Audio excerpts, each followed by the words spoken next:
Dando continuidade agora para a nossa aula 3, nós já estudamos impulso e quantidade de movimento, definimos, falamos sobre quantidade de movimento do sistema de partículas, conservação da quantidade de movimento, e agora nós vamos falar sobre um novo conceito. Na verdade nós já falamos aqui sobre forças impulsivas, né, quando nós falamos em impulso, mas vamos caracterizar bem ela e vamos definir vamos organizar as nossas ideias em torno de colisões, que nada mais é do que uma aplicação de todo o conteúdo visto até agora. Então nós temos aqui a primeira definição para forças impulsivas, né? São forças de intensidade elevada atuando em um curto espaço de tempo. Então nós já conversamos sobre isso, já definimos muito bem.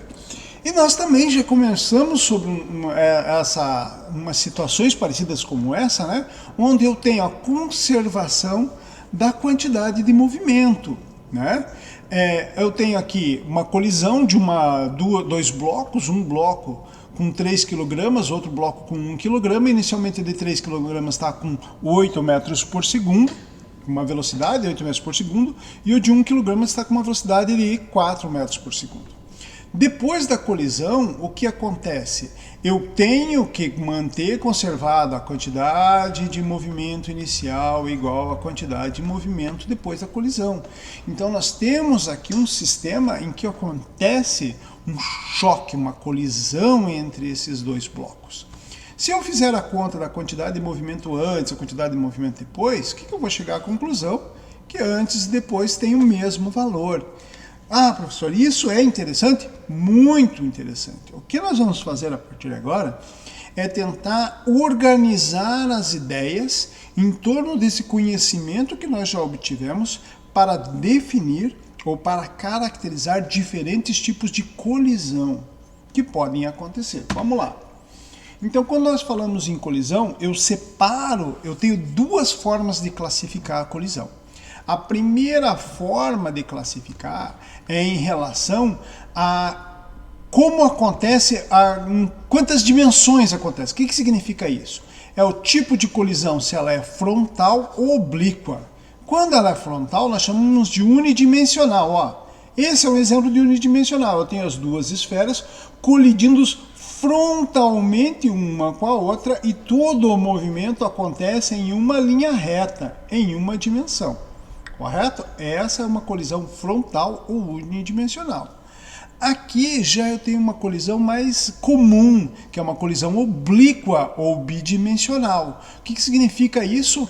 Quando as duas esferas colidem, elas não saem perfeitamente em uma linha. Eu vou ter um deslocamento, eu vou ter um ângulo da direção de movimento de cada uma delas, correto? Então, colisão frontal, unidimensional, ou oblíqua ou bidimensional. E aqui eu queria chamar a atenção de vocês da importância fundamental do caráter vetorial. Eu tenho que fazer a decomposição vetorial. Então, a quantidade de movimento se conserva nas duas situações, fundamental, mas não posso esquecer que se aqui eu tiver uma quantidade de movimento horizontal, a somatória vetorial da quantidade de movimento depois da colisão também vai ter que ser horizontal.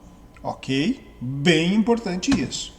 Bom, depois de caracterizar quanto à direção da colisão, né, se ela acontece de forma frontal ou oblíqua, ou seja, unidimensional ou bidimensional, nós vamos caracterizar quanto ao que acontece durante a colisão.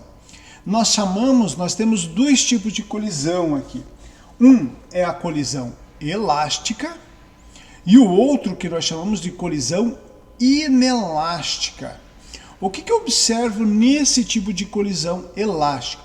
Nós já vimos anteriormente que se eu pegar aqui a quantidade de movimento inicial, ela vai ficar, deixa eu só ver como que era mesmo, massa vezes velocidade, 3 vezes 8, 3 vezes 8, mais, antes da colisão, 1 vezes 4. 1 vezes 4, estão na mesma direção, no mesmo sentido, então não preciso me preocupar com o sinal. 3 vezes 8, 24, mais 1 vezes 4, 4. Então, 28 quilograma vezes metro por segundo. Quantidade de movimento depois desse sistema vai me dar aqui, a mesma, depois do sistema ele bate 3 vezes 6 mais 1 vezes 10.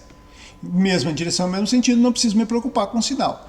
3 vezes 6, 18. Desculpa, falhou aqui. 18, 3 vezes 18, mais 1 vezes 10, 10, igual a 28 kg vezes metro por segundo. Então, o que eu concluo aqui? Que a quantidade de movimento inicial é igual à quantidade de movimento depois. Tá, professor, mas isso você já tinha falado várias vezes. A questão é que para definir, para caracterizar uma colisão como colisão elástica, eu preciso também fazer uma outra análise, que é da energia cinética da partícula. Lembre-se, energia cinética é meio de mv ao quadrado. Então a energia cinética desse sistema vai ser o quê? Meio de m1, que é 3, vezes v1, que é 8 ao quadrado, mais meio de 1 vezes 4 ao quadrado. Então aqui eu vou ter 64 vezes, divididos por 2, 32 vezes 3. Então 64 vezes 3. Aqui eu vou ter 96. Tá falhando. 96 mais, na segunda parte, 8. Isso aqui vai me dar 104 joules. Ok? Então, e a energia cinética depois nesse sistema?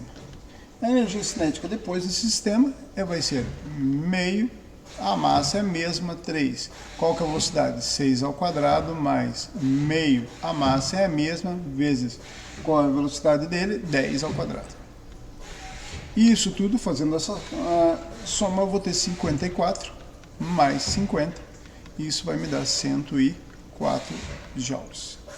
Opa, aqui eu tenho mais uma característica importante. A energia cinética inicial vai ser igual à energia cinética final. Isso significa o que, gente? Que eu tenho conservação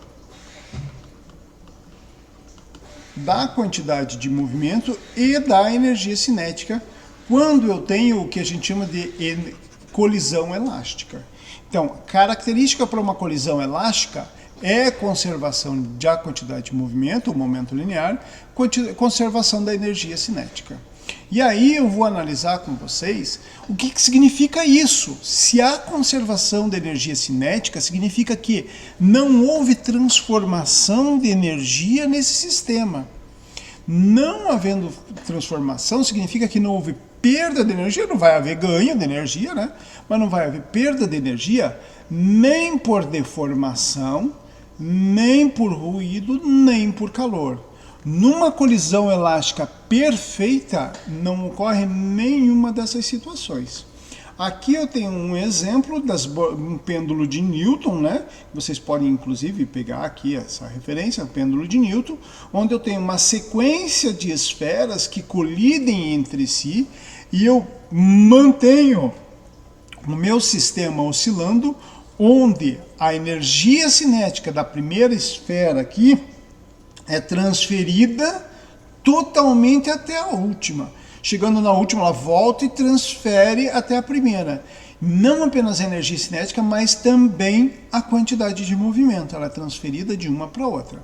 Aí muitos de vocês vão falar, professor, tudo bem, eu entendi a parte da deformação.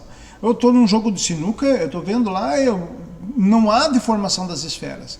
Mas ruído, professor, eu ouço barulho. Sim, a questão é que numa colisão elástica perfeita, não há nenhuma dessas situações. Numa colisão elástica real, o que nós podemos considerar de elástica é quando a perda é mínima. E a perda por ruído é significativamente mínima, sim.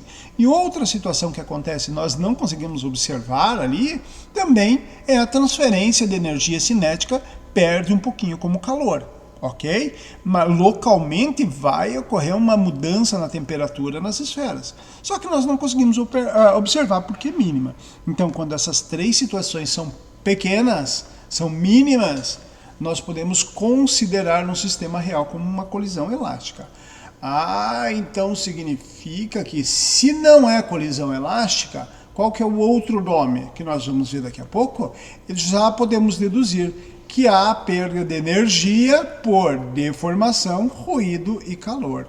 Sim, a outra colisão que nós vamos falar é sobre colisão inelástica.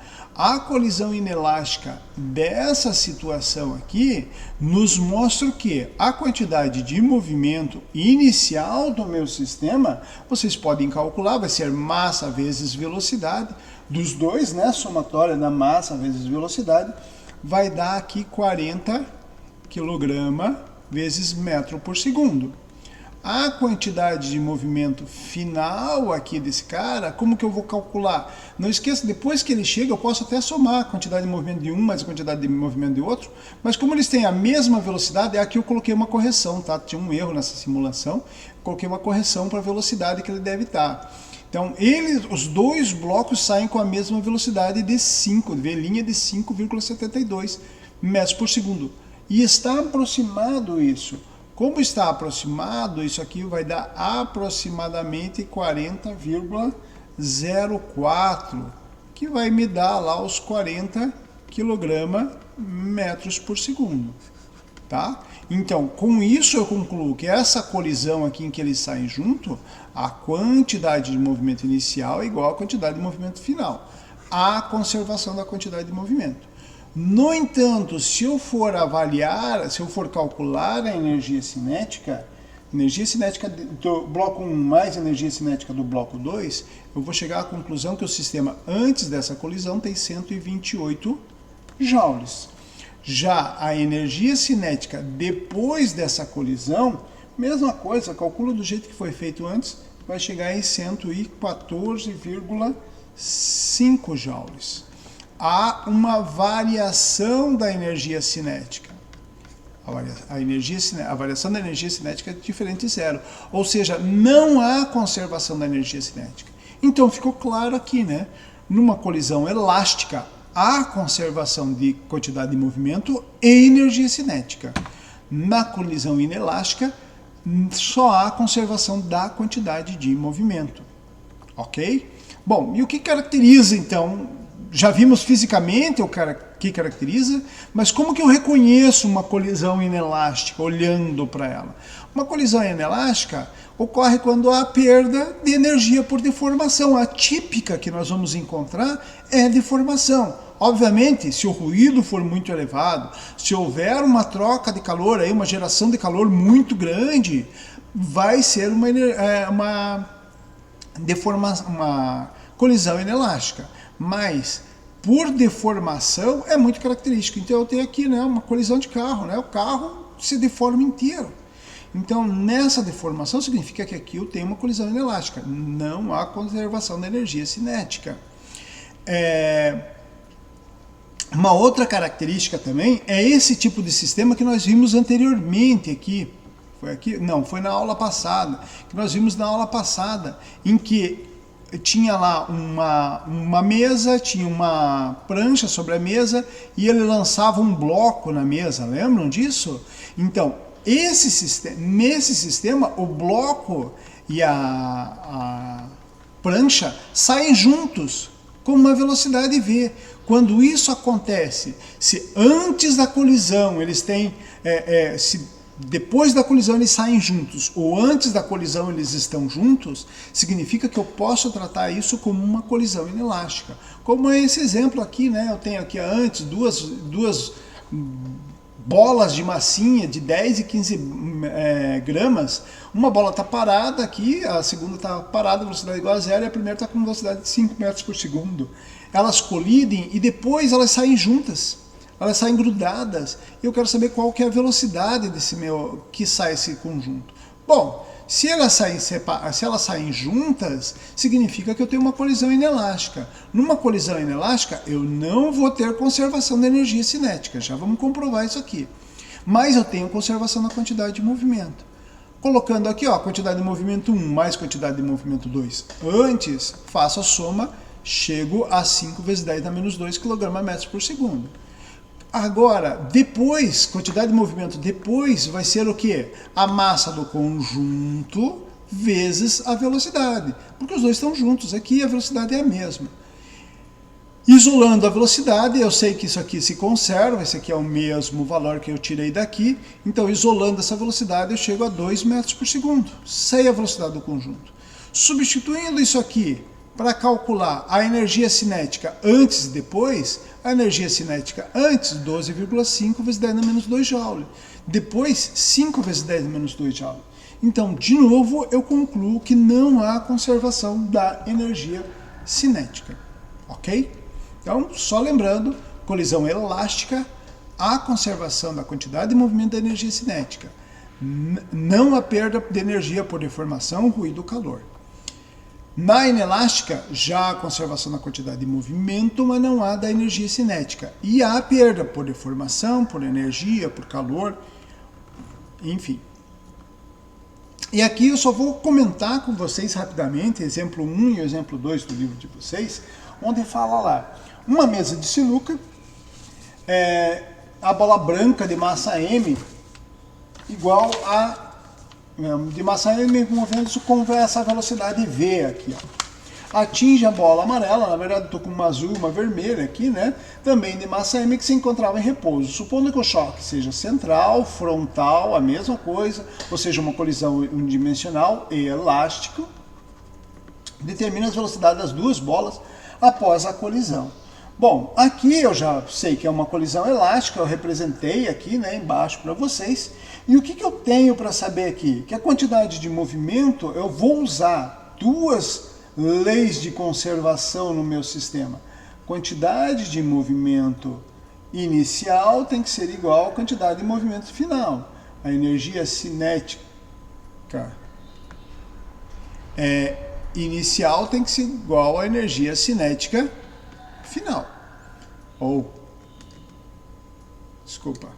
Energia cinética final, depois da colisão, ok?